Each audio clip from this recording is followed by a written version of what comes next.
Unified 911, anong matutulong namin sa'yo? Anya ti maitulong mi ken kaapo. Anong may tatabang ko sa Unsay imo? akong ikatabang nimo? Ngini makadabang na misal ka no. Sa anumang wika o dialekto, may tulong na darating sa iyo.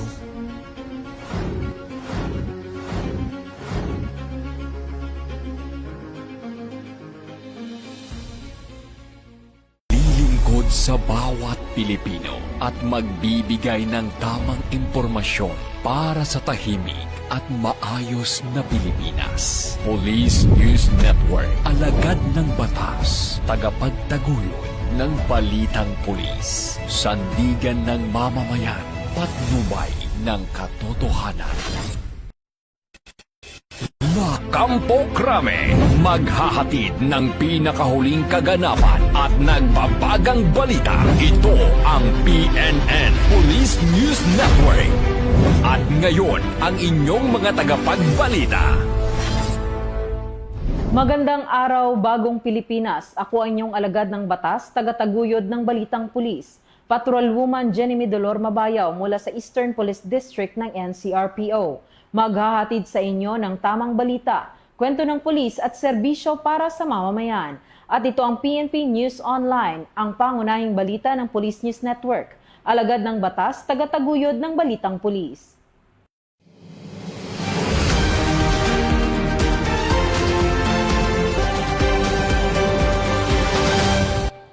Narito ang mga balitang hatid ng ating PNN correspondents mula sa iba't ibang panig ng bansa.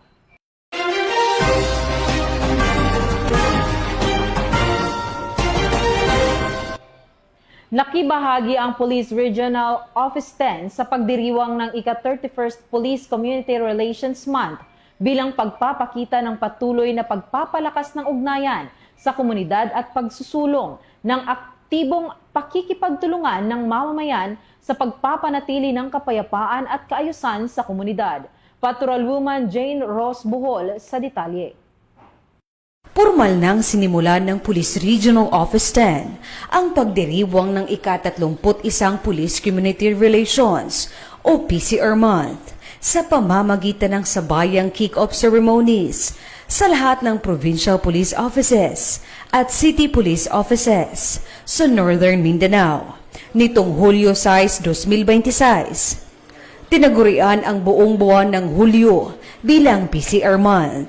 Sa Camp Alagar, pinangunahan ng Pro-10 ang regional kick-off na dinaluhan ni NAPOCOM Regional Director, Attorney Ramon Alfredo E. de la Cruz, bilang guest of honor and speaker. Tampok sa programa ang pagkilala sa mga pulis na nagpakita ng natatanging serbisyo sa kampanya laban sa ilegal na droga, smuggling at sa pagtulong sa komunidad. Kasabay nito, nagsagawa rin ng kick-off ceremonies ang Bukidnon, Camiguin, Lanao del Norte, Misamis Oriental at Misamis Occidental Police Provincial Office. Gayon din ang Cagayan de Oro City at Iligan City Police Office. Binigyang diin din sa kani-kanilang programa ang pagpapalakas ng ugnayan ng kapulisan at mamamayan sa pamamagitan ng community engagement, stakeholder recognition, outreach activities at mga programang nagtataguyod ng kapayapaan at kaayusan. Sa kanilang mga mensahe, hinihikayat ng mga opisyal ng lokal ng pamahalaan, DILG, NAPOCOM, Academe, at iba pang stakeholders ang patuloy ng pagkakaisa ng komunidad at kapulisan upang mapanatili ang ligtas at maayos na pamayanan. Ayon sa Pro-10, ang pagdiriwang ng PCR Month ay paalala na ang kapayapaan ay hindi lamang responsibilidad ng kapulisan, kundi ng buong komunidad. Sa pamamagitan ng aktibong pakikilahok ng mga mamamayan, lokal na pamahalaan at iba pang sektor, mas magiging epektibo ang papigil sa krimen at pagpapatatag ng tiwala sa pagitan ng pulis at ng publiko. Sa buong buwan ng Hulyo, magsasagawa ang Pro-10 ng iba't ibang community outreach programs, dialogues, at partnership building activities bilang bahagi ng 31st PCR Month at pagpapatuloy ng pagsusulong ng bagong PNP para sa bagong Pilipinas. Serbisyong mabilis, tapat at nararamdaman. Mula dito sa inyong higalang pulis, Regional Office 10 Public Information Office. Ako ang inyong PNN correspondent, Patrolwoman Jane Rose Bohol, alagad ng batas, tagataguyod ng balitang pulis. Maraming salamat, Patrolwoman Bohol. Patuloy ang pagbabantay ng Philippine National Police habang nananatiling alerto ang ating mga kapulisan kaugnay sa isinagawang peaceful rally sa Liwasang Bonifacio. Ang buong detalye ng report mula kay Patrolman Edwin Baris. Umulan man o umaraw ay patuloy na nakaalerto at nakabantay ang buong puwersa ng Philippine National Police dito sa paligid ng Liwasang Bonifacio sa Maynila. Kung mapapansin niyo po, nakatayo na ang stage ng pagdadausan ng naturang pagtitipon ngayong alas 11:30 ng hapon. Patuloy naman nagpapaalala ang Philippine National Police na makiisa ng mapayapa at sumunod sa alituntunin ng mga otoridad. Ako po muli si Patrolman Edwin Baris at ito ang huling kaganapan dito sa Liwasang Bonifacio, Manila. Nagbabalita para sa Police News Network. Maraming salamat, Patrolman Baris. Nagsagawa ang Police Regional Office 3 ng bloodletting activity bilang bahagi ng paggunita sa ika-31st Police Community Relations Month. Narito ang buong detalye ng report mula kay Patrolman Adrian Dayao. Bilang bahagi ng pagdiriwang ng Police Community Relations Month, nagsagawa ang Police Regional Office 3 ng isang bloodletting activity sa Camp Captain Julian, Olivas, City of San Fernando, Pampanga. Isinagawang aktibidad katuwang ang Jose B. Lingad Memorial Regional Hospital na naglalayong makalikom ng sapat na dugo upang makatulong sa mga pasyenteng nangangailangan ng agarang blood transfusion. Sa pamamagitan ng bloodletting activity, muling ipinakita ng Police Regional Office 3 ang dedikasyon nito sa paglilingkod sa komunidad, hindi lamang sa pagpapanatili ng kapayapaan at kaayusan, kundi maging sa pagsusulong ng malasakit, voluntaryong paglilingkod at pagtulong sa pagligtas ng buhay.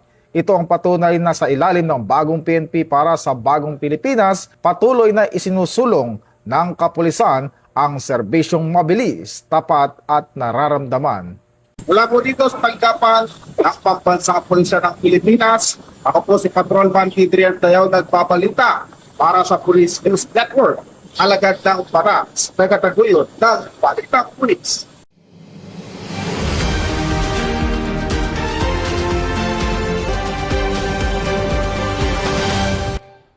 Bilang bahagi ng pinaigting na kahandaan sa panahon ng kalamidad, nagsagawa ang Nueva Ecija Police Provincial Office ng masusing inspeksyon sa kanilang mga search and rescue equipment upang matiyak ang kahandaan ng mga tauhan at kagamitan sa anumang emergency. Muling ibabalita yan ni Patrolman Adrian Dayao.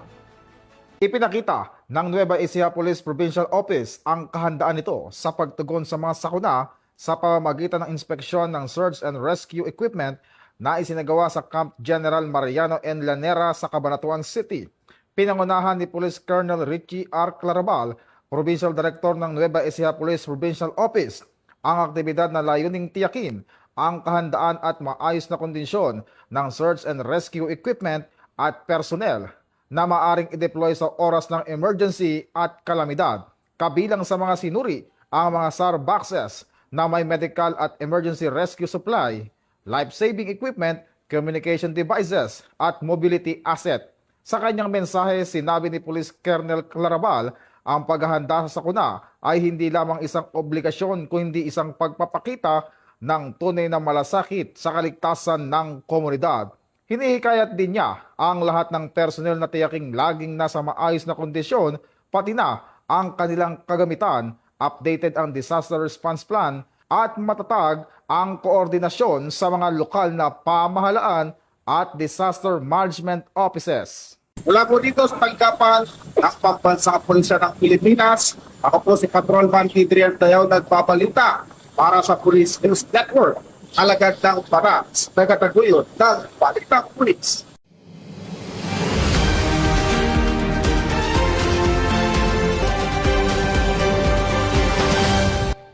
Para sa ating huling balita, narito ang ating weather update para sa oras na ito.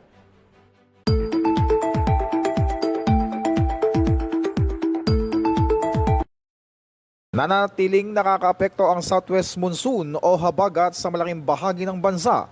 Ayon sa Weather Bulletin, inaasahan ang paminsan-minsan hanggang malakas na pag-ulan na may kasamang pagkulog at pagkidlat sa mga apektadong lugar. Sa loob ng susunod na 24 oras, posibleng makaranas na katamtaman hanggang malakas na pag-ulan na maaaring magdulot ng pagbaha sa mga mababang lugar at pagguho ng lupa sa mga bulubunduking lugar. Pinapayuhan din ng mga residente na manatiling alerto at sundin ang mga abiso ng lokal na pamahalaan. Paalala sa publiko laging makinig sa mga anunsyo at opisyal na abiso ng pag-asa at manatiling alerto.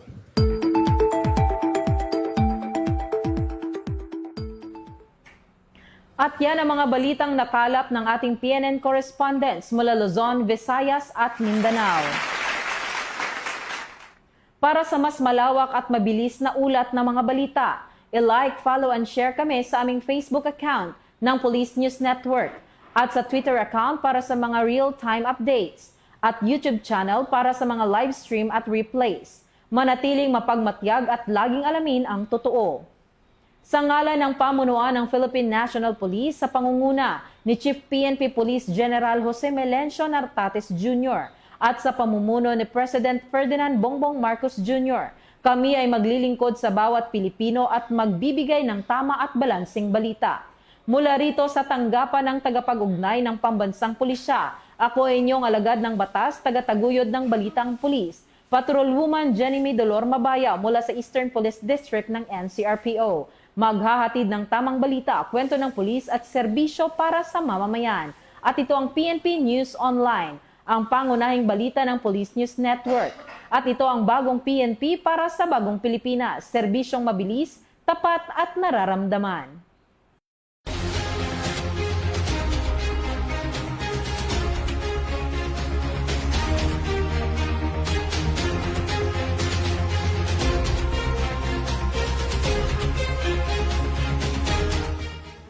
Police News Network, alagad ng batas, tagapagtaguyod ng balitang pulis.